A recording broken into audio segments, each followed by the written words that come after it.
性格內向嘅人搭小巴就好怕嗌有落啦，又或者你講嘢好細聲，把聲好弱，又或者你把聲好低沉，發音唔標準，咬字唔清楚，講嘢好略，司機聽唔清楚你講嘢，自然會飛站啦。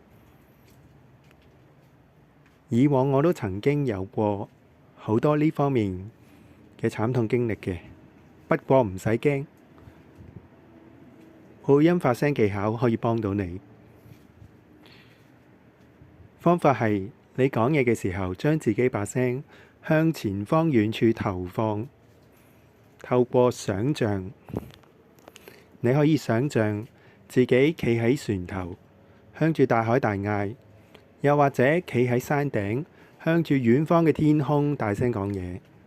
你亦可以企喺平地，想像你識嘅人企喺遠處，你要大聲講嘢，而佢要清楚聽到你講啲咩。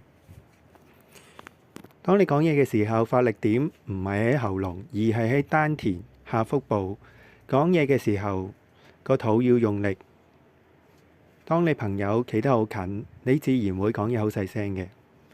你好嗎？企遠啲呢？你好嗎？再企遠啲呢？你好嗎？將個音拉長，逐個字講，練得多，把聲自然會大聲啲㗎喇。套返落去小巴個例子，途大有落唔該。你可以調教下把聲嘅，途大有落唔該。其實實際上我連有落呢兩個字都唔會講嘅，可以講少啲嘢嘛。途大啊唔該。今日就嘗試開始練習啦，假以時日，你都可以克服搭小巴唔敢嗌有落呢個問題嘅。祝福你。